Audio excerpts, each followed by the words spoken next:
와주셔서 고맙습니다. 자세한 이야기는 질문하시면 대답하는 과정에서 하기로 하겠습니다. Hello everybody, I'm Pang Wei.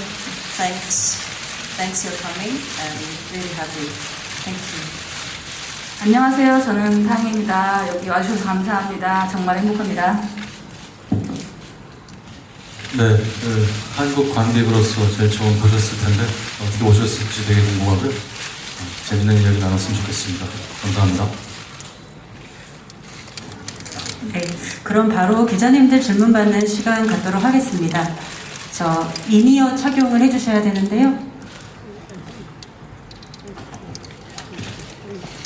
네, 통역 문제없이 들리시나요? 네, 그럼 기자님 질문 받는 시간 갖도록 하겠습니다. 좌측 뒤편에 계신 기자님께 마이크 전해드리겠습니다. 네, 안녕하세요. 저 엑스포츠 뉴스 김유진이고요. 먼저 박찬욱 감독님께 여쭤보겠습니다. 칸 영화제 다녀오셔서 또 많이 한 달 사이에 축하받으셨겠지만 다시 한번 먼저 감독상 축하드리고요. 헤어질 결심이 보니까 감독님 필모그래피 중에서 부직도 이렇게 되짚어보니 16년 만에 또 청불 등급이 아닌 영화더라고요. 그래서 또 이 영화 시작부터 감독님의 어떤 그 등급에 대한 의중이 반영된 부분이 있는지, 그리고 또 청불 등급이 이번 영화가 아니라고 해서 또 대중이 약간 좀 놀라는 반응이라고 해야 될까요? 그런 반응도 조금 있는 것 같은데 감독님은 좀 어떤 마음이신지 말씀 좀 부탁드릴게요. 제가 처음에 의도했던 것은 뭐 등급이 무엇이다는 것은 아니었겠죠. 당연히 그런 것도 먼저 정하고 기획을 하는 사람이 어디 있겠습니까? 그저 좀 인생을 살아본 사람이어야 잘 이해할 수 있는 사랑 이야기를 해보겠다는 그런 마음을 먹었을 뿐인데, 그런 이야기를 주변에 하니까 그 어른들 얘기라고 하니까 그걸 바로 와 그러면 막 노출도 굉장하고 뭐 그런 강한 영화이겠군요라는 반응이 오더라고요. 그래서 그때 이제 깨달았습니다. 이런 그 반대로 가야 되겠구나 하는 생각. 오히려 어른들 이야기이니만큼 더 감정에 집중하는 그런 어떤 격정이랄까요? 뭐 그런 강렬한 휘몰아치는 감정보다는 은근하고 숨겨진 감정에 집중하는 영화를 하려면 이런 자극적인 요소는 다이얼을 좀 낮춰야 되겠구나 하는 생각이 들더라고요. 그렇게 생각한 결과입니다. 이게 무슨 좀 다르게 가봐야 되겠다 이전 영화들과는, 그리고 뭐 또는 좀 더 많은 관객을 초대해야 되겠다 이런 의도 때문에 그렇게 된 건 아닙니다.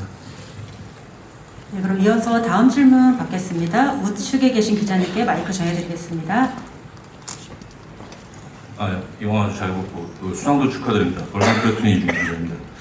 그 감독님께 여쭤보고 싶은데요. 굉장히 로맨스 라인을 살리면서 전 질문과 조금 비슷할 수도 있는데 이런 좀 흔히 보여주시던 잔인한 장면 같은 거 좀 많이 없애고 계셨는데 앞으로도 뭐 이런 노선으로 가실지 아니면 작품마다 이렇게 바뀔지 그것도 좀 궁금하고, 그리고 배우 두 분은 말씀대로 좀 캐릭터들이 격정적인 사령을 하면서도 이렇게 밖으로 드러내진 않거든요. 그래서 그 부분을 살릴 때 어떻게 하시는지 궁금합니다. 일단 첫 번째 질문에 대해서는 이렇게 앞으로 이렇게 가겠다라고 정한 건 전혀 아닙니다.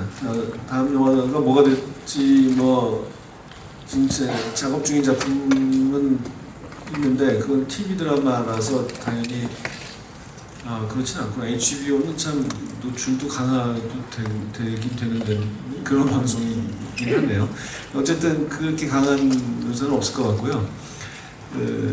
근데 또 그 다음 작품이 뭐가 될지 모르지만 섹스, 뭐 노출 이런 것이 강한 작품도 여러 개 준비하는 것 중에 있으니까 그때 달라지는 거죠. 그리고 글쎄요, 우리가 젊을 때에는 자기 감정을 다 드러내고 표현해가면서 살지만 그래도 되지만 나이 든다는 건 다르게 표현하자면 그런 면에서 솔직해지기 어려워진다라고도 볼 수 있잖아요.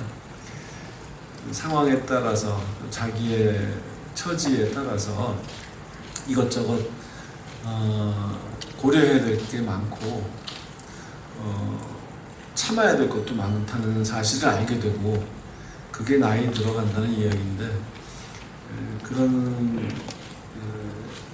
형편에 놓인 두 사람이 어떻게 하면 노골적으로 드러내지 않으면서도 자기 감정을 전달할까 상대방에게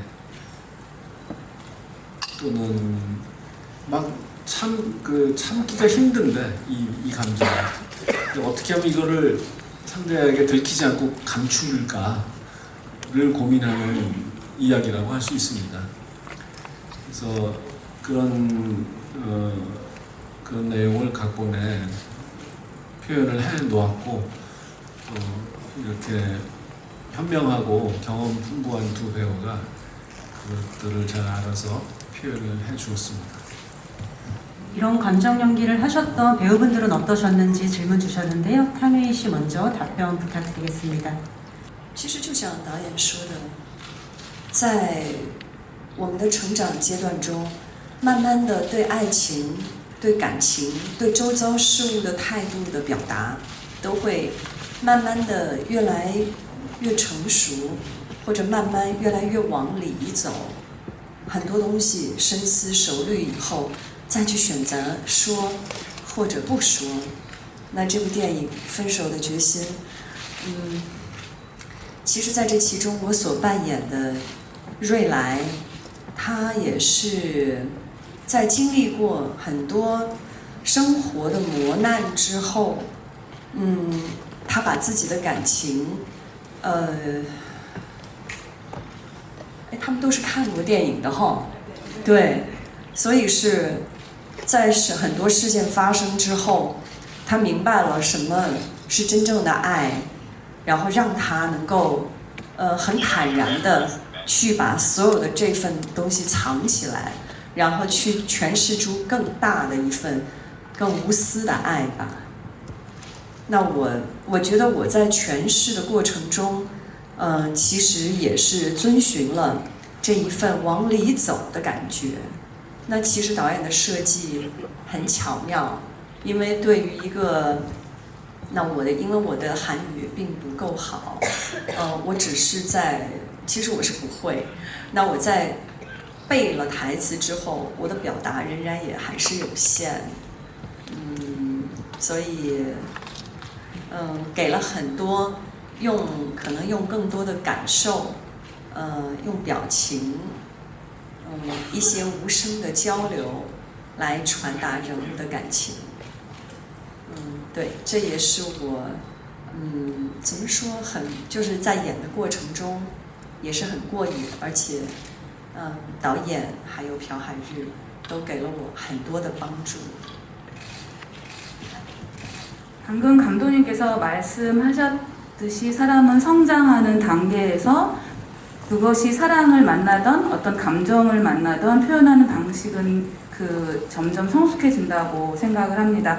그래서 내가 어떤 감정을 밖으로 표현을 하든 아니면 그 감정을 안으로 걸어 들어가서 삼키던 그리고 그것을 말해야 할지 말을 하지 말아야 할지 이런 것들을 그런 과정에서 결정을 한다고 생각을 하는데 제가 연기하는 설애라는 인물은 하고 나서 이제 여러분 영화 보신 분들이죠? 라고 해서 물어봐서 제가 그렇다고 했는데 설애는 이제 보셔도 알겠지만 생활 속에 굉장히 고난 혹은 어떤 힘든 그 생활 안에 있어요. 그래서 그녀가 경험하는 삶 속에서는 자연스럽게 뭔가 모든 것들을 표현할 수 없는 상황에 놓여 있거든요. 그렇기 때문에 그는 진정한 사랑이 뭔지 만났다 하더라도 그것을 표현하는 방식이라든가 그것을 그냥 마음속으로 받아들여야 될 수밖에 없고 숨기고, 그리고 더 큰 그 숨기는 것 자체가 더 크게 어떻게 보면은 표현이 되는 것으로 다가올 수 있습니다. 그래서 제가 그 설애를 연기하고 이것을 해석할 때는 오히려 내 감정을 가지고 안으로 더 들어가는 것으로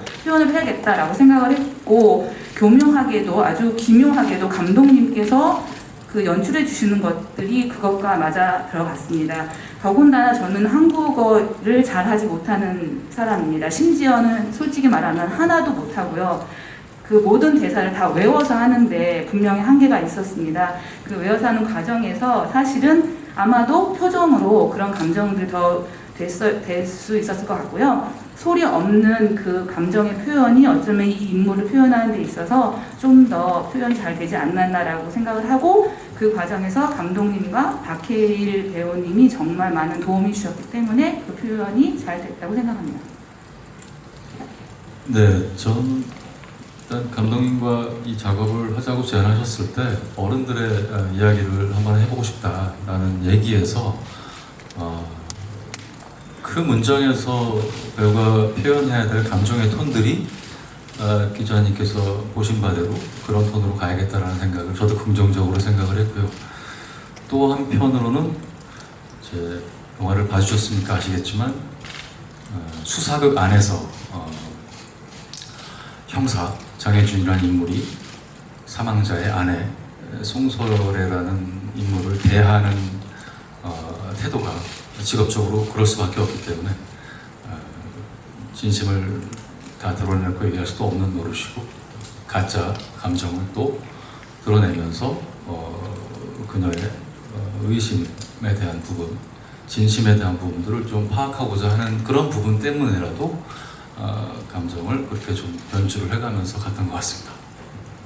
네, 그럼 이어서 다음 질문 받겠습니다. 좌측에 계신 기자님께 마이크 전해드리겠습니다. 네, 안녕하십니까. SR타임즈 신문진이라고 합니다. 정말 영화를 몰입해서 봤고요. 굉장히 보는 동안 계속 이 영화를 만들어주신 것에 대해서 감사하다는 생각을 했습니다. 그리고 박찬욱 감독님께 질문 좀 드리겠습니다. 그 팀이란 내러티브와 상징적이고 아름다운 화면 구성이 데이비드 린 감독이나 버티고 이창 같은 알프레드 히치콕 영화에서 느낄 수 있는 서스펜스, 코미디, 드라마 이런 부분들이 굉장히 인상적이었는데 이 부분에 대해서 말씀 좀 부탁드리겠습니다. 예, 고맙습니다. 데빌린 감독의 그 밀회라는 영화가 제가 그 각본 함께 쓴 정석영 작가에게 참고하라고 권해준 단 한 편의 영화였습니다. 뭐 이 내용은 사실 아무 상관도 없는 전혀 다른 이야기이지만 성숙한 남녀의 그 인내하는 사랑 이야기라는 점에서 분명히 연결점이 있으리라고 생각합니다. 제가 어렸을 때 부모님과 함께 TV 주말에 영화로 본, 그러니까 어려서는 잘 이해할 수 없었겠지만 뭔가 모르게 애틋한 그런 기분을 느끼면서 보았다는 그런 어렴풋한 기억만 남은 영화죠. 근데 이제 커서 보니까 이제 더 잘 알게 됐습니다. 그랬고 히치콕의 영화에 대해서는 제가 한 번도 의식을 해본 적은 없어요. 이 작품 만들면서. 그런데 나중에 외신 기자들 인터뷰할 때 여러 명이 그런 말을 지적을 하길래 그때 알았습니다. 그래서 들어보니까 좀 일리가 있더라고요. 그래서 히치콕을 제가 젊을 때 대학생 때 좋아했고 그 말하자면 교과서처럼 그렇게 공부를 했던 영화들이어서 그게 제 피 속에 남아있나 보다 그런 생각을 하면서 혼자 웃었습니다. 확실히 그런데 뭐 어쨌든 제가 드리고 싶은 말씀은 이 영화를 만든 과정에서 뭐 생각하지는 않았다는 것입니다. 네, 이어서 다음 질문 받도록 하겠습니다. 중앙 뒤편에 계신 기자님께 마이크 전해드리겠습니다. 네, 안녕하세요. 더스크린의 박혜은입니다. 배우님들께 질문 드리도록 하겠습니다. 탕웨이 배우님께 먼저 질문 드리고 싶은데요. 이 영화 속에서 송설에는 자신이 어느 순간 사랑에 빠졌는지에 대해서 상대에게 이야기하지 않거든요. 설애가 이 상대 형사에게 처음 사랑을 느낀 순간이 언제라고 생각하면서 연기하셨는지 좀 듣고 싶었고요. 박해일 배우님께 여쭙겠습니다. 박찬욱 감독님의 세계에 처음 들어가셨다는 게 믿기지 않을 정도로 원래 그 세계에 계셨던 것 같은 그런 캐릭터와 연기를 보여주셨었는데요. 박찬욱 감독님 현장에서 처음이시지만 감독님과 나는 되게 같은 부류의 사람 같다 이런 걸 느낀 순간이 있었다면 그게 언제일지 듣고 싶습니다. 좋은 영화 너무 감사합니다. 탕웨이 씨 먼저 답변 부탁드립니다. 감사합니다. 谢谢喜欢我们的电影。该怎么说呢？你问的是瑞兰什么时候知道海俊？瑞兰什么时候爱上了海俊，开始知道自己对海俊的这种感情，对吧？那怎么说呢？小时候我们谈恋爱是咋咋呼呼，年轻的时候追求轰轰烈烈，年纪大了以后，其实这就是也不是年纪大，就是作为大人成年了以后，开始进入生活了，那这个时候。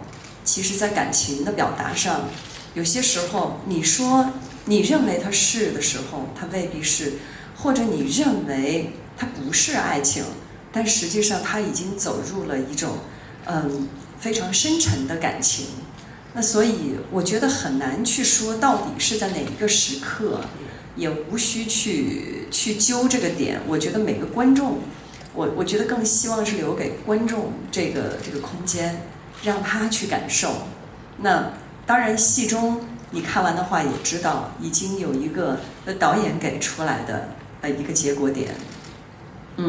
可能就是那句最重要的台词出来的那时候，他所领悟到的。 일단 우리 영화 좋아해 주셔서 정말 감사드립니다. 방금 설애가 언제 이 안에서 혜준을 좋아하게 됐는지 그것을 물어보신 거잖아요.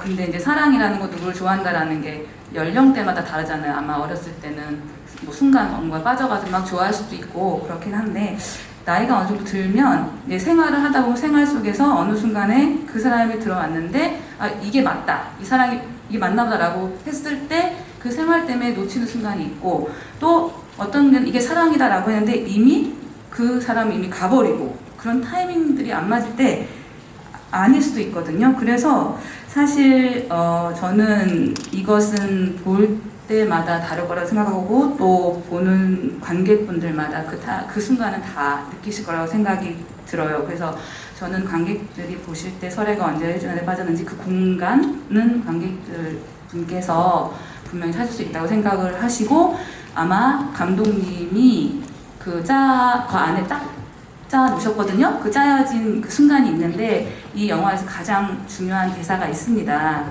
그 중요한 지점이 있으니까 그거는 아실 거예요. 아마 관객분들도 찾아낼 수 있다고 생각이 듭니다. 取而代之的在这部电影中表达爱，对爱的表达，我觉得全部来自于导演的细节控，然后一丝一毫的，观众可以慢慢的去发掘。 이 영화를 통해서 감독님이 보여주고자 하는 사랑이라는 감정들은 진짜 굉장히 세심하게 세밀하게 다 모든 곳에 있거든요. 그러니까 아마 관객분들은 그것을 하나하나 즐기시면서 보실 수 있을 거라고 생각합니다. 박혜일 씨 답변 부탁드립니다. 네, 우선 그 박찬욱 감독님의 월드 안에서 잘 즐겼구나 네가라고 말씀해 주시는 것 같아서 감사드리고요. 조각 같은 얘기를 좀 취합해 보면 박찬욱 감독님을 2000년대 초반부터 이제 선배님들과의 작업을 하는 작품들을 보면서 사석에서든 작품과 사석을 통해서 그런 감독님과의 짧고 짧은 조들이 이제 그 누적이 됐던 게 있고요. 또 하나는 감독님과 이제 소년천국에 가다라는 윤태용 감독님의 영화가 있는데 그때 각본가로 참여를 해주셔서 또 감독님의 흔적이 배우로서 또 누적이 됐던 부분들도 있을 것 같고요. 또 이번 작품을 하게 되면서 모호한 감정, 미묘한 감정들의 순간순간들을 만들어갈 때 감독님이 제가 해보고 해내는 것에 대해서 지지를 많이 해주셨던 것 같아요.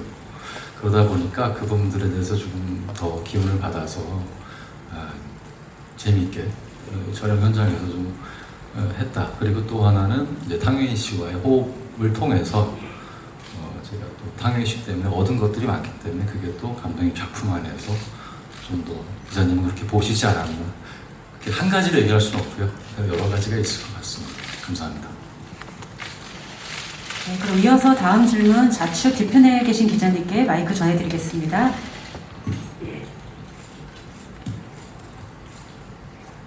네, 여기 중앙일보의 어원정 기자입니다.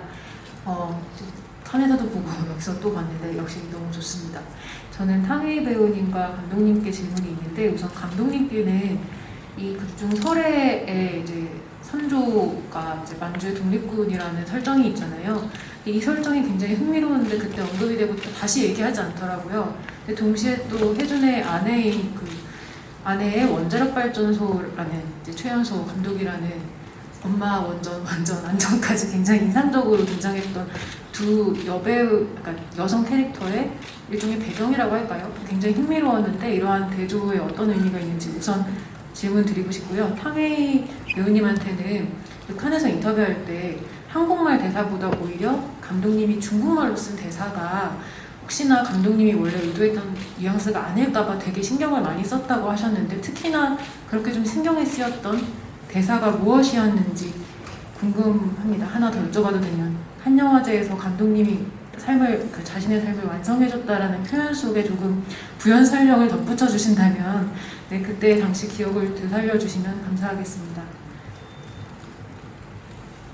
설애의 외조부가 만주에서 독립운동을 했던 조선 사람이다라는 것은 뭐 그냥 글자 그대로입니다. 다른 특별한 의도나 의미가 있었던 것은 아니고 그게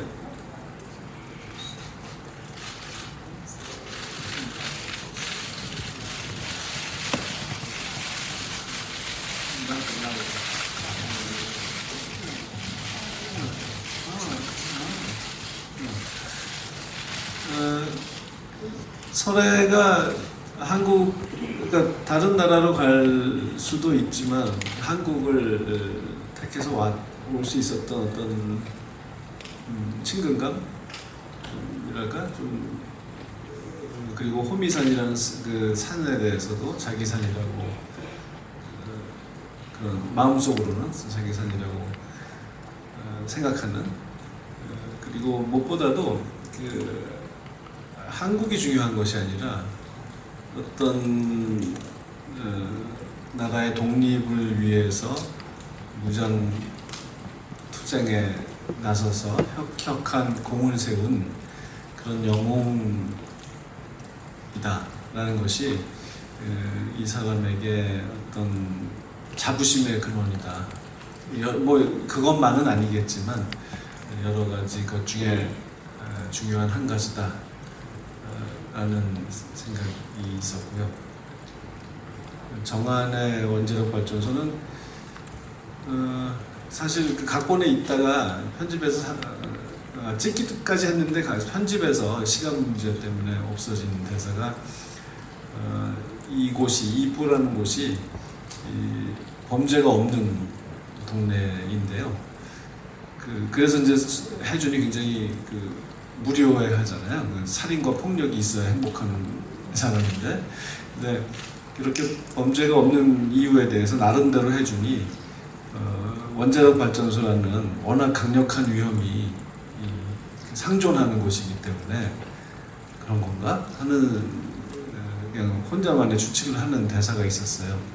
영화 시작할 때 맨 처음에 요즘 살인 사건이 좀 뜸하네, 날씨가 좋아서 그런가라고 하는 거 들으셨죠?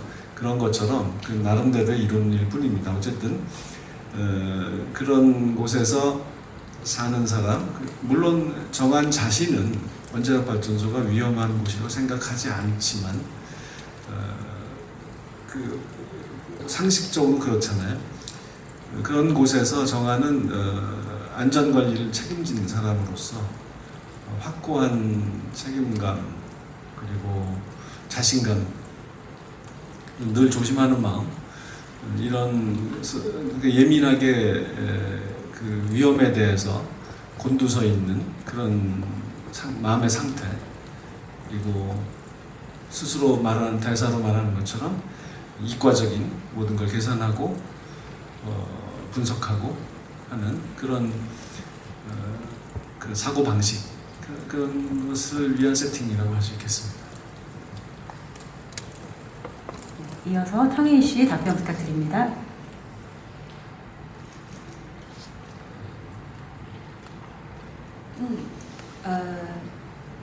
应该说，中文台词印象最深的，其实大部分的中文台词，因为我也是作为一个外国演员，尽我的演员职责本分吧，我是有和导演一起把那个台词做了一些调整，因为有更加符合中国人说话的这个语感，这么调整。但是其中有一句台词我是不可能改，就是“智者要山，仁者要水”。那这句词儿是我没有改动，也是我确实印象挺深的，因为这也是关乎整部电影的它的导演的一个给这个很重要的一个 image 方向，一个山和一个海，所以让我现在会想起来的就是这一句，因为这两个人物就是他是一座山，我呢最后然后把自己沉入了海，所以这是我能想起来的一句中文台词。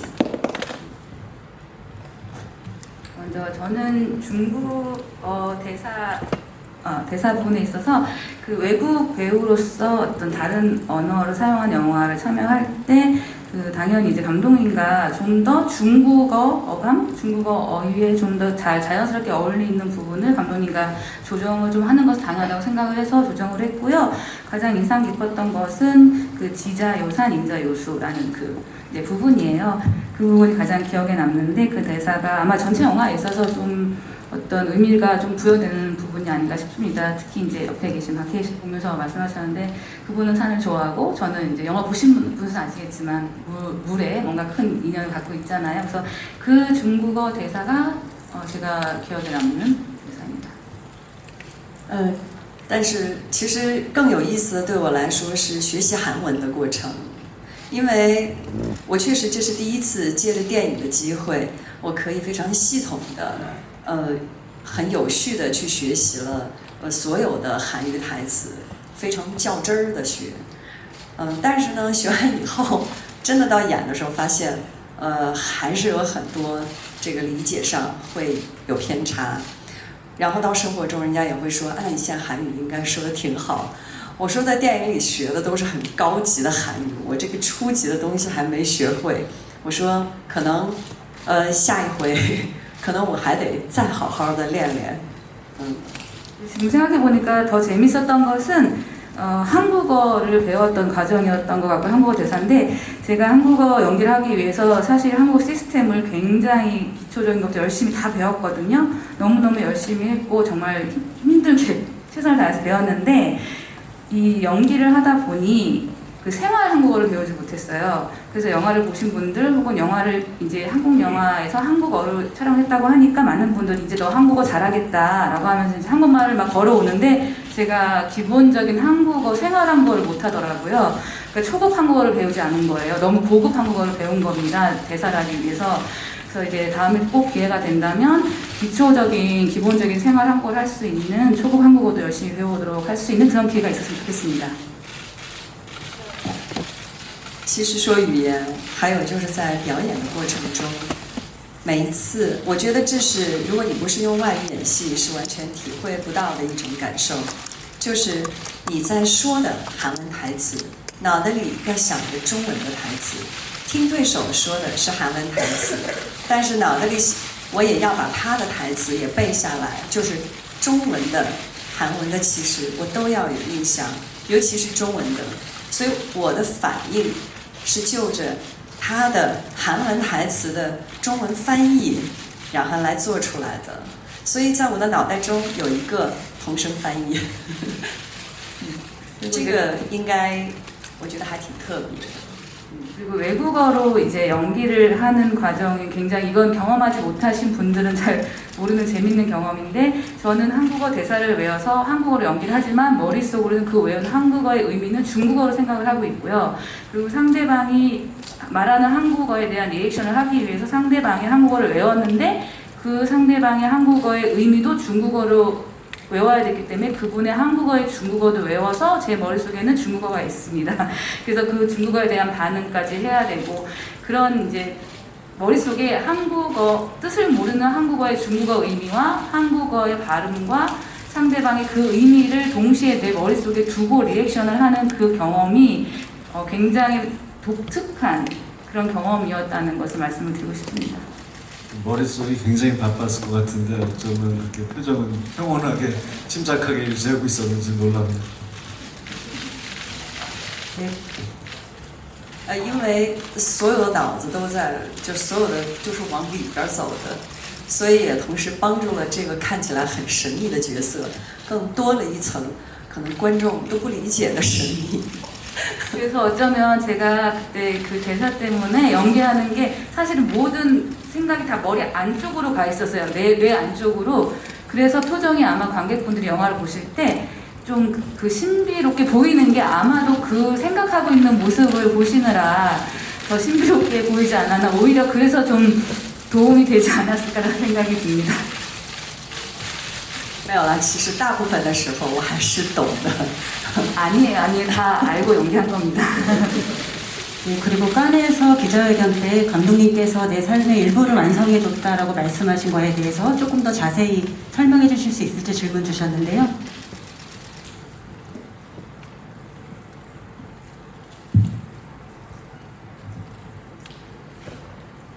其实当人有一种感悟的时候，那是一瞬间从心里、脑海里，在某一个特定、特别有感触的瞬间迸发出来的。那这种东西很珍贵，我觉得那个时候要立刻和导演分享。于是我就说了，但是具体是，他是要把它深挖，是什么原因？是从哪儿来？为什么我这么说？我有什么目的吗？那我首先没有目的，然后再一个具体是什么，我也不知道。也许10年以后，当我回看我更明白一点的时候，我很愿意跟大家分享。那现在这会儿我只能说，真的我很感谢，朴赞郁导演，谢谢您给我一个这样的经历。我确实是在看电影，电影出字幕。 音乐声响起，就是那首《雾》响起的时候，某一个瞬间，我心里觉得有一部分，我的人生里的有一部分完整了。 그 어떤 느낌이 딱 드는 순간에 어떤 말이 딱 튀어나왔을 때는 그게 뭐 계획이 돼 있거나 내가 오늘 이 말을 해야지라고 나온 게 아니거든요. 그 순간에 그 감정이 들었고 그 마음이 들었고. 그냥 순간적으로 나온 말이었어요. 그것은 굉장히 소중한 순간이었다고 생각이 듭니다. 그래서 그때 왜 그랬어요? 그 원인이 뭐예요? 라고 물어보신다면 사실 왜라는 거에 답변을 못 드리겠어요. 어떤 목적이 있어서 그랬더라고 했다면 저는 아무런 목적도 없었고요. 그냥 그 순간에 그런 마음이 들었기 때문에 그런 말씀을 드렸어요. 그래서 지금은 그것에 대해서 어떤 구체적인 이유라던가 왜 그랬는지는 저도 모르겠기 때문에 그냥 그때 튀어나왔던 말이었기 때문에 말씀을 못 드리겠고요. 아마도 10년 정도 지나고 나서 나 스스로도 내가 그때 왜 그런 말을 했는지 깨닫게 되면 그때 여러분께 꼭 말씀을 드릴 수 있었으면 좋겠고요. 그리고 지금 이 순간 또 한 번 더 말씀드리고 싶은 것은 정말로 감독님께 감사드린다는 말씀을 드리고 싶습니다. 그때 영화를 봤을 때 마지막에 불이 이제 이렇게 안개라는 노래가 극장에서 막 울려 퍼질 때 사실 그때 느낌은 그때 딱 느꼈던 느낌이었어요. 아, 감독님은 나한테 정말 내 인생에 있어서 굉장히 소중한, 그리고 내 인생의 어떤 한 부분에 있어서 어떤 이 순간만큼은 한 부분에 그 뭔가 완성된 무언가를 채워주셨구나라는 그것을 저한테 안겨주셨던 그 느낌이 들었기 때문에 그때 말씀드렸거든요. 그래도 지금도 마찬가지입니다. 이 순간 감독님한테 또 똑같은 말씀을 드리고 싶습니다. 我也想借这个机会感谢每一位韩国观众的厚爱，还有更加要感谢我们整个剧组。谢谢，谢谢海玉。 그리고 이제 이 말이 나온 김에 말씀을 꼭 드리고 싶은 것은 많은 한국 한 분 한 분의 관객들의 따뜻한 사랑, 그리고 감독님, 그리고 옆에 계신 태준 씨, 박해일 씨에게도 정말 감사드린다고 말씀을 꼭 드리고 싶습니다. 기회가 됐으니까요. 네. 네, 그럼 이어서 다음 질문 받겠습니다. 좌측에 계신 기자님 부탁드립니다. 안녕하세요. KBS 미디어 정지은 기자입니다. 일단 작품을 정말 잘 봤고요. 박찬욱 감독님께 질문 하나 드리고 싶은데요. 작품을 보면서 느꼈던 가장 큰 스토리라인의 묘미는 아무래도 혜준이 설애를 의심하는 과정에서 설애가 과연 진짜 사랑을 하고 있는지, 착한 사람인지 나쁜 사람인지를 관객들도 같이 추려하면서 그 감정선을 따라갈 수 있다는 점이었는데요. 이러한 부분을 조금 더 긴장감을 주기 위해서 작품 속에 특별하게 넣은 장치가 있다면 궁금합니다.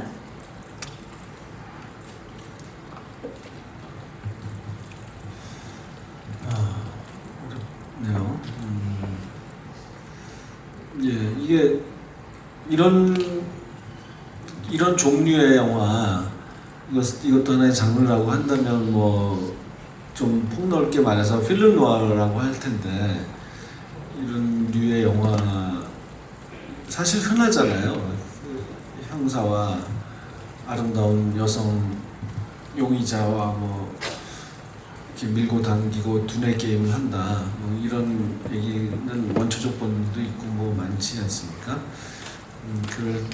그럴 때 그 장르의 관습이라는 것이 있고 관객이 기대하는 바가 있을 텐데, 그러니까 이 영화가 완전히 그런 장르에 속해 있다고 저는 생각하지 않습니다만은, 적어도 뭐 한 절반 이상 지날 때까지는 관객은 자기가 보고 있는 영화가 그런 영화일 거라고 짐작하고 있을 거라고 생각했어요. 그래서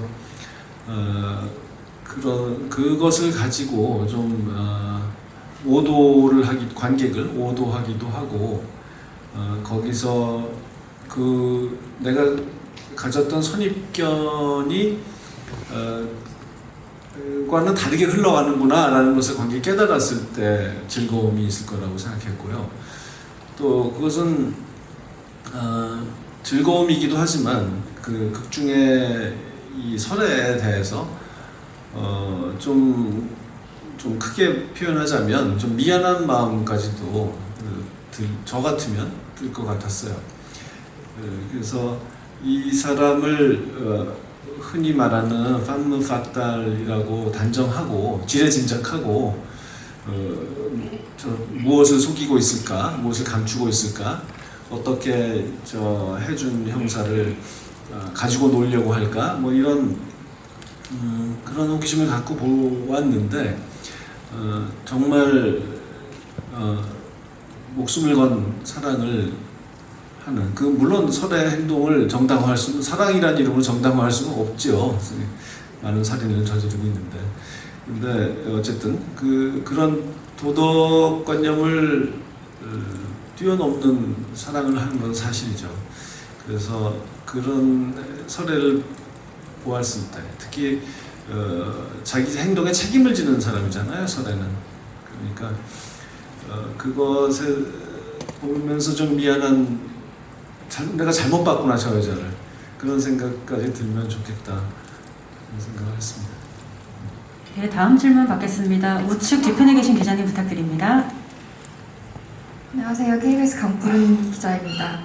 영화를 보면서 혜준이 설애를 사랑하는 건 이해가 잘 되고 표현도 잘 됐다고 생각이 들었어요. 뭐 잠도 잘 오고 말도 많아지고. 근데 설애는 혜준을 왜 사랑하는지가 잘 설명이 안 됐다가 결국 그때 그 녹음 파일에 담겨있는 그 장면에서 내가 누군가를 파괴해봤구나라는 감정 때문에 그 사랑하게 된 게 아닌가 이런 생각이 들었거든요. 그래서 여전히 그 박 감독님이 포착하신 로맨스의 본질은 어떤 누군가를 존재를 파괴하는 그런 것에서 시작된다고 생각하시는 것인지가 일단 궁금했고요.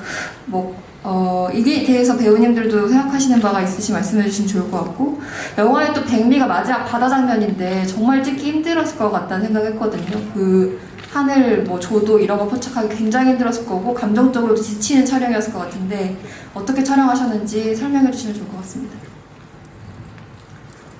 대사 아까 탕미 씨가 얘기한 것처럼 언제 설애의 사랑이 시작됐는지에 대한 분명한 대답은 영화 속에 물론 있지요. 전화 통화하면서 운전하면서 하는 당신이 나한테 사랑한다고 말했을 때 당신의 사랑은 끝났고 그 말을 당신의 사랑이 끝났을 때 나의 사랑은 시작됐다라고 말을 합니다. 그러나 그것이 틀렸다는 게 아니고요. 그렇지만 저는 이렇게 사랑이라는 게 어느 순간에 갑자기 이렇게 라이터 불 켜듯이 갑자기 없다가 생기는 것이 아니라고 생각하기 때문에 서서히 진행되어 온 과정이었다. 그리고 설애의 그 대사는 정말 자기가 이 남자를 정말 사랑하고 있구나라고 스스로 깨닫는, 인정하는 순간이었겠다. 그런 걸 표현한 대사다는 정도로 이해하고 있습니다. 예를 들어서 수사가 종결됐습니다라고 혜준이 말하면서 죽은 남편의 소지품을 돌려주는 장면이 있잖아요. 그건 그때 그 순간 사실 설애는 더 이상 혜준을 이제 안 봐도 되죠. 그런데 그 후에도 같이 밥도 먹고 잠도 재워주고 절도 가고 그러잖아요. 또 홍산호가 죽었을 때 위로해주는 행동, 일부러 찾아가서 위로도 해주고 그런 안 해도 되는 행동들을 자발적으로 하는 걸로 봐서 설애의 사랑은 훨씬 전부터 자기가 인정하기 전 훨씬 전부터 진행되고 있지 않았을까? 이렇게 그냥 관객의 한 명으로서 생각합니다. 네, 그리고 감독님 마지막 바닷가 장면에 대해서도 촬영하시면서 어떠셨는지 질문 주셨는데요. 그거는 감정적으로 지쳤다는 배우가 대답을 해야 될 문제 같고요. 몸이 힘들긴 했죠, 정말. 근데 설애는 좀 거저먹은 면이 있죠. 왜냐면 그 죽는 장면은 안 나오잖아요. 그러니까 그냥 모래를 파기 쉬운 모래를 양동이로 이렇게 몇 번 하는 정도. 그다음에 저는 산 모양의 커다란 바위 보셨잖아요. 그것이 산처럼 암벽을 가지는 산처럼 생겼기 때문에 영화의 첫 부분을 떠올리게 하는 그런 이미지였어요. 그래서 그것을 꼭 쓰고 싶었어요. 마지막에 다 도달했을 때 바다인데 거기 또 산이 있다는, 그렇기 때문에 그것을 동해안에서 발견한 바위인데 그것도 쓰고 싶었고, 근데 또 바다 너머로 해가 져야 되기 때문에 그건 또 서해안밖에 없잖아요. 그래서 서해도 찍고 싶었고, 그래서 도리 없이 왔다가 두 개를 다 찍어야만 했습니다. 좀 제작비가 많이 드는 과정이었지만 할 수 없었고, 그 밖에 이제 만조 또 그거는 이제 그 날짜를 계산해서 정확하게 이제 그때 가서 찍어야 하는 거예요. 그때 놓치면 큰일 나는 거죠. 또 파도가 그렇게 크게 치는 것은 뭐 행운이었죠. 그러기를 바랬지만 그것이 마음대로 되는 건 아니기 때문에 그런 행운은 정 다행이라고 생각하고, 또 그 밖에 안개라든가 그 하늘의 밝기 이런 것은 VFX와 또 디지털 그 색 보정이라는 그런 새로운 테크놀로지의 도움을 많이 받았습니다. 그리고 그다음에 해일 배우. 예. 바닷가 촬영은 좀 마음의 준비를 하고 있었고요. 제작진 쪽에서도 나를 잡은 그때 못 찍으면 굉장히 오랜 시간을 또 지났다가 다시 그 만조가 차는 상황을 봐야 된다라는 제작진의 얘기를 듣고 진지하게 한 번에 그날 촬영을 맞춰야겠다라는 생각으로 했고요. 혜준이 이제 보셔서 아시겠지만 장혜준이라는 인물이 좀 처음부터 끝까지 고생을 많이 하잖아요. 심정적으로, 육체적으로. 그걸 감독님이 애초에 영화 시작할 때부터 좀 혜준은 고생을 좀 많이 해야 된다라는 말씀을 해주셔서 마지막 그게 후반부 찍었던 바닷가 장면인데, 다행히 감독님이나 저나 고생을 했지만 추운 겨울이었는데 만족할 만한 장면이 나왔다고 말씀해 주셔서 고생이 했던 기억이 다 사라진 것 같습니다. 그 넘어지는 거, 2번 넘어지는 거 보셨죠? 그거는 연기가 아니니까 같이 그랬죠. 네, 하다 보니 그 한국 해안은 좀 이렇게 돌들도 많고 그래가지고 돌불에 많이 걸려 넘어진 게 또 감독님도 자연스럽다고 되게 좋아하시더라고요. 근데 그게 영화의 결과물로 보니까 그 감정의 배우 감정, 혜준이랑 감정이 또 도움이 많이 되더라고요. 对啊，我想说，我也没有看过你拍的那个场景，是直到我看电影的时候，一到那个地方，一看你摔倒，一下眼泪就涌了出来。说实话， 그 촬영장에서는 촬영 장면 실제로는 저는 못 봤습니다. 그래서 혜지가 그렇게 넘어진지 몰랐었거든요. 그런데 이제 실제로 영화를 상영할 때 보니까 그렇게 넘어지는 거 보면서 세상 미소가 나왔습니다. 네, 그럼 이어서 다음 질문 받겠습니다. 우측 뒤편에 계신 기자님께 마이크 전해드리겠습니다. 네, IMBC연의 김경입니다. 영화 정말 재밌게 잘 봤고요. 좀 가벼운 질문을 드릴게요. 그 영화 속에 고경표 씨와 김신영 씨가 후배 형사로 나오더라고요. 이 두 분의 캐스팅이 좀 재미있었고, 이 두 분들의 연기도 굉장히 재미가 있었어요. 감독님께서 박해일 배우의 형사로 이 두 배우들을 캐스팅했던 이유가 뭔지가 일단 궁금하고, 그 다음에 또 박해일 배우님은 이 두 형사와 연기했던 소감이 어떠셨는지 그것도 궁금합니다. 그리고 또 탕웨이 배우한테는 초반에 암벽등반하는 장면이 나오잖아요. 네, 그때 영상으로 봤을 때는 꽤 고생하신 것처럼 보였는데, 네, 암벽등반 하실 때 특별한 에피소드가 없으면 궁금합니다. 고경표 배우는 응팔에서 봤어요. 그래서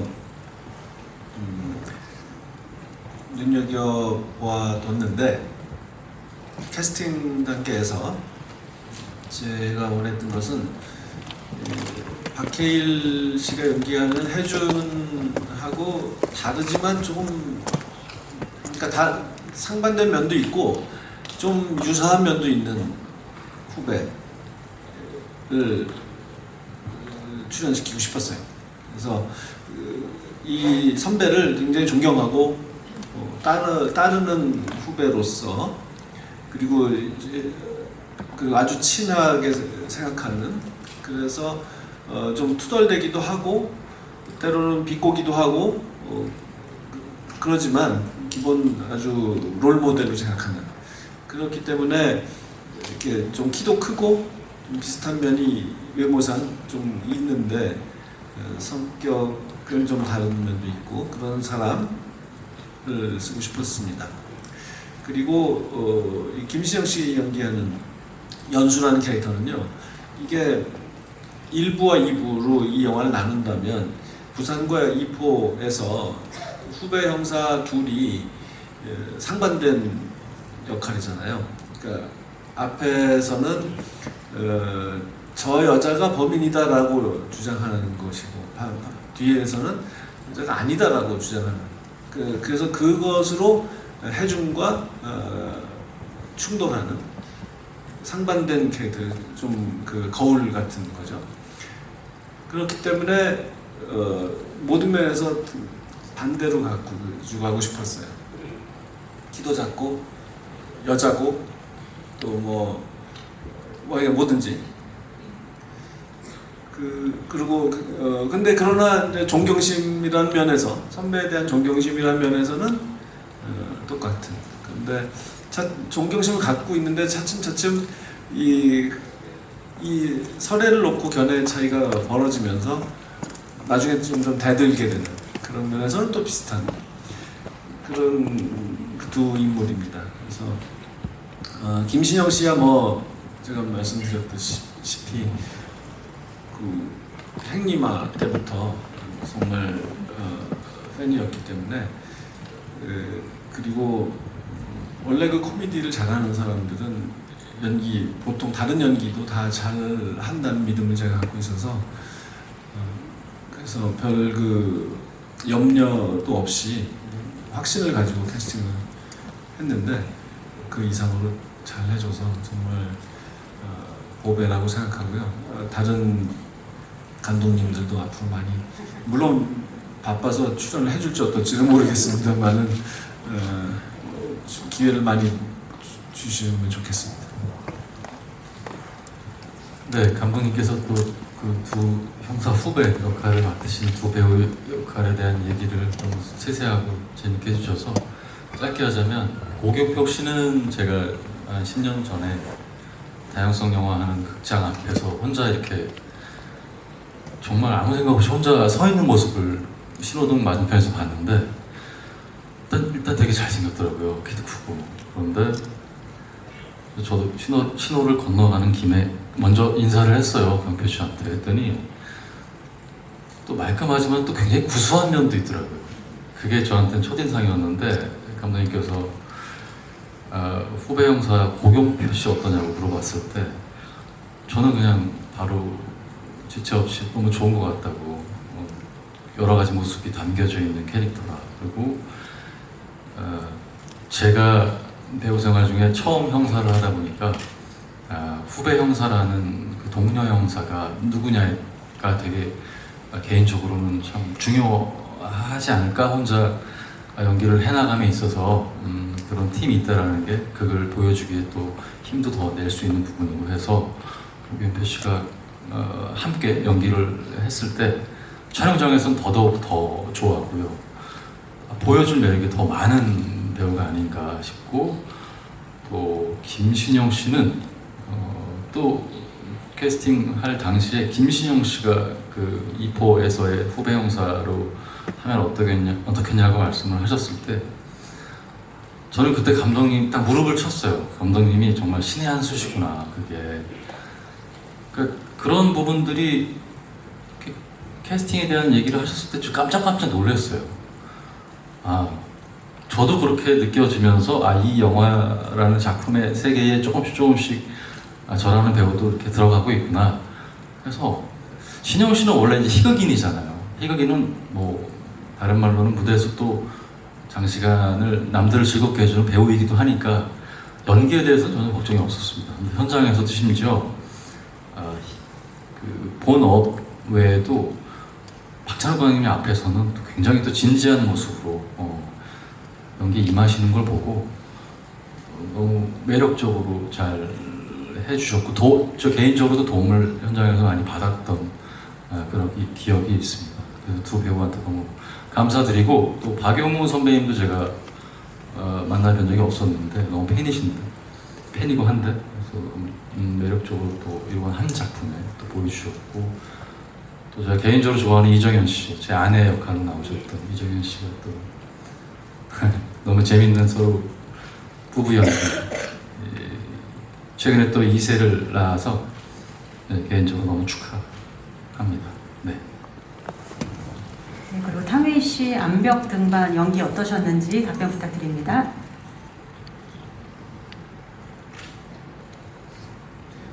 爬山的场面，好像有2段儿。他说的是哪一段儿？攀岩，第一场攀岩，你说的是，就是那个要去丈夫杀丈夫的那一场。对对对，说实话，真的，我那会儿吧，我觉得我欠运动，因为在拍戏的过程中，但是所以一开始攀岩，我心里还有点担忧，会不会有一些不小心的受伤或者什么的。但是后来爬着就变成了，我发现这太好了，所有的筋骨都松开了，就特别的喜欢， 그 촬영 암벽 등반 촬영 전에 운동이 좀 부족한 상태였어요. 그래서 이제 암벽 등반 하기 전에 혹시 이제 운동이 좀 안 된 상태면 다칠까봐 그렇게 걱정이 됐었는데 막상 시작을 해보니 뭔가 이 신경이 좀 돌아오는 거였는지 그래도 너무 재밌게 해서 보니까. 而且我至今为止对那个场景啊，一直是忘不掉。就我真的我可以用，就是当时在夜幕降临的时候，然后那个他们做出来的一个景儿，然后上面有一个大天幕，打灯，然后呢，整个那个露天的这个棚，我就觉得哇，太美了，就印象很深。 지금 말씀하시니까 생각나는 가장 장면은 사실 그때 암벽등반보다는 그 로케이션 장면이요. 그 로케이션과 그 당시 촬영 때 막 거기에 세트 이제 그 촬영장이기 때문에 뭐 여러 가지가 뭐 조명도 있었고 그리고 그 다음에 그 천막도 막 쳐져 있었고 했잖아요. 그 현장에 딱 도착했을 때 와우, 와 너무 멋있었던 그 현장과 그 현장에서 영화를 찍기 위해서 세팅했던 그런 모든 그 광경이 정말 너무 웅장하고 멋있었던 그 장면이 지금 막 생각이 납니다. 那么的真实，又那么的幻觉，就感觉因为我是舞台剧出身的，所以我那个时候我就觉得这整个像是一个舞台的布景，好棒。 굉장히 리얼한데 거기 리얼하면서 동시에 굉장히 그 환상적인 것이 동시에 결합된 그런 느낌이었어요. 저는 무대에 연극을 했던 배우 출신으로서 마치 무대에 뭔가 세트가 완벽하게 장착이 된 그런 느낌을 받았었어요. 그래서 그게 너무너무 좋았던 느낌이 지금 생각이 납니다. 其实刚刚我听到导演和还是说到电影中的各位演员啊，很多的细节，其实真的我很喜欢在这部电影中，它融合了那么多的元素，有黑色幽默的，然后有很棒的音乐，然后我们的布景和服装，它有一种复古的，像是年代戏，但同时它又是现代的，有惊悚，有那个叫什么刑侦，就是要刑侦的成分，然后又有爱情的元素，有浪漫的，有细腻的，就是那么多的元素，它每一种味道非常巧妙的融合在了这一部电影中。那个反正各种滋味，真的这是一部大人的电影。 그리고 이제 초막가 감독님과 박해올 씨가 이제 저희 영화에 함께 참여했던 배우분들 얘기를 해주면서 이제 그런 얘기를 들으면서 굉장히 여러 가지 디테일한 느낌이 생각이 났는데요. 이 작품 안에 정말 굉장히 많은 요소들이 잘 융합이 되어 있는 작품이구나라는 생각이 막 들었습니다. 블랙 코미디이면서 또 그 안에 너무 좋은 음악이 있고 또 아름다운 의상이 있는데 되게 재밌는 것은 사실 복고풍의 시대극인 느낌이 드는데 굉장히 현대적이에요. 그리고 또 탐정극일 수도 있지만 또 멜로 영화이고 또 거기에 로맨스가 있는데 또 보지도 못한 굉장히 처음 느끼는 감정들이 보여지는데 이런 굉장히 다양한 요소들이 어쩌면 그렇게 교묘하고 깔끔하게 융합이 될 수 있을까라는 생각이 이제 두 분의 말씀을 들으면서 이렇게 생각이 들었습니다. 네, 시간 관계상 이제 마지막 질문 간단히 받고 기자 간담회를 마무리하겠습니다. 좌측 뒤편에 계신 기자님 부탁드립니다. 안녕하세요. 저는 국민일보 임세정 기자입니다. 영화 정말 잘 봤고요. 저는 두 가지 질문 드리고 싶은데요. 먼저 박찬욱 감독님께 자극적인 화면이나 대사를 통한 어떤 직접적인 감정의 표현을 좀 자제하는 영화를 만드셨는데 그런 요소 없이 캐릭터들의 감정선을 표현하기 위해서 특별히 신경 쓰신 부분은 무엇인지 궁금합니다. 그리고 탕웨이 박해일 배우께 질문 드리고 싶은데요. 그 영화의 결말에 대해서 물론 감독님과 배우분들께서는 이제 관객들 각자 해석을 기대하시는 부분이 있을 것 같긴 하지만 어떻게 해석하고 연기하셨는지 결말에 대해서 어떻게 생각하시는지 좀 궁금합니다.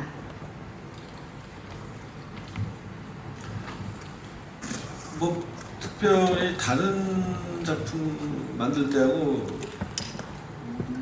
뭐 새로운 무슨 방법을 쓰지는 않았습니다. 그저 늘 하던 대로요.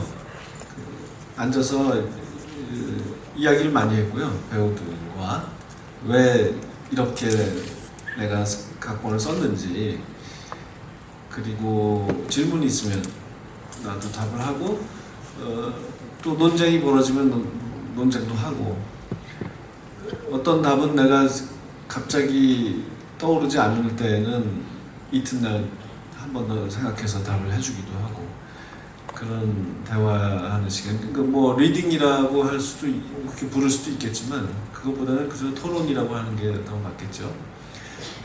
그런 시간. 그다음에 각본에 뭐 최대한 많은 것을 배우가 이해할 수 있도록 적어 놓으려고 노력했고, 또 스토리보드를 보면 거기에 편집까지 다 되어 있는 상태로 그림이 다 나와 있으니까 이게 숙련된 배우라면 이렇게 편집이 되면 이런 감정이 관객한테 전달되겠구나 라는 것을 상상할 수 있잖아요. 그런 여러 가지 과정을 늘 하던 대로 정석대로 했을 뿐입니다. 그리고 결말을 어떻게 해석하고 연기하셨는지 탕웨이 씨부터 답변 부탁드립니다.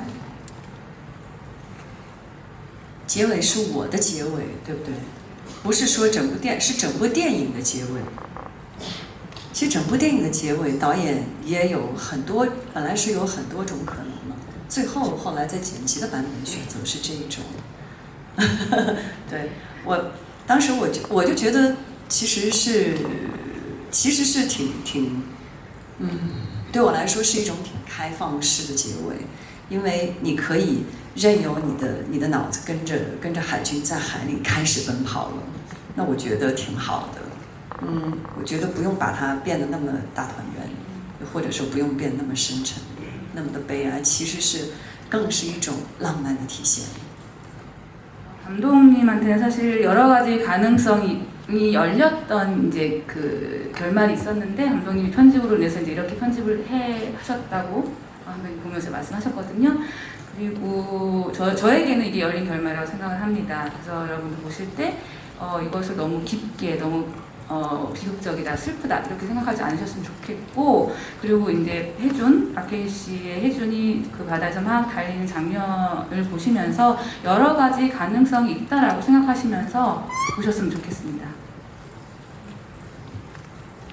예, 저도 탕웨이 씨가 얘기한 거에 동의를 하고요. 추가적으로는 영화적 결말을 관객분들이 보실 때 감독님께서 그런 말씀해 주셨던 것 같아요. 어른들의 이야기고 어른들이 살다 보면 느껴지게 되거나 밀려오는 인간의 후회 또는 인간의 상실감, 이런 것들이 영으로서 남겨지지 않을까라는 얘기도 하신 것 같은데, 물어보신 대로 관객의 몫이기 때문에 열어놓고 싶고, 개인적으로는 참여한 배우의 입장이기도 하지만 관객의 입장으로서도 이게 한 번 봤을 때 느끼는 정도가 감독님이 만들어내는 작품의 결을 다 이제 온전히 이해할 수 있는가라는 느낌이 들어요. 그래서 저도 참여한 배우이기도 하지만 관객으로서 두고두고 나이를 먹어가면서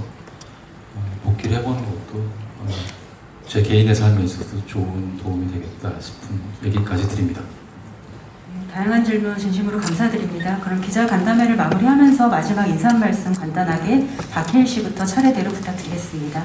예, 그 팬데믹이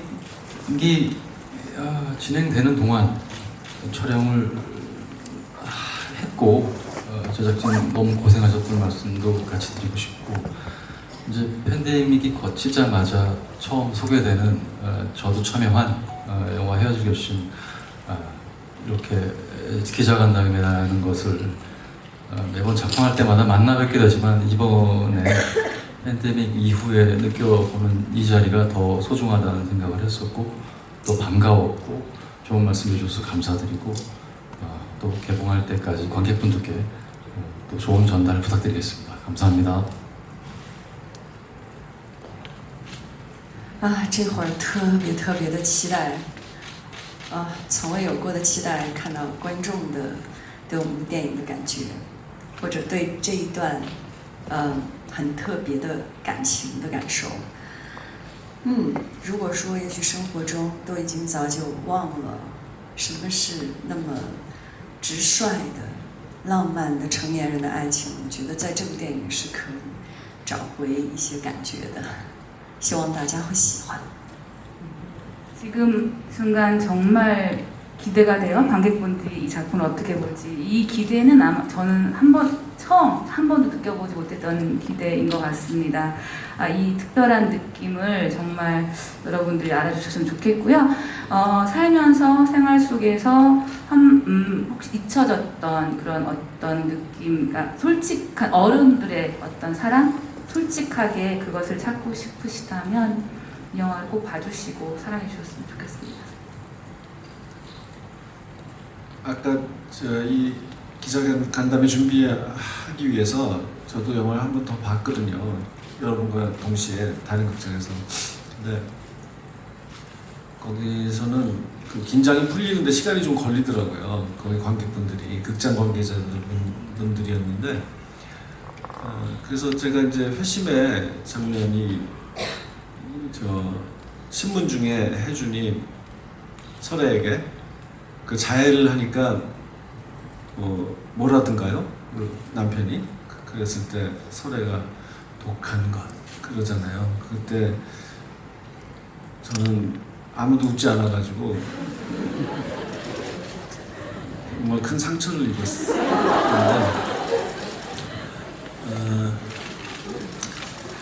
이 영화가 보기보다는 예고편이나 그 포스터나 이렇게 그려지는 선견에 비하면 꽤 가볍고 웃기는 순간도 많고 그런 영화다라고 생각을 합니다. 그래서 관객분들이 어떤 선입견도 없이 와서 그냥 깨끗한 마음으로 담백하게 와서 보아주시면 참 좋겠다 그렇게 생각합니다.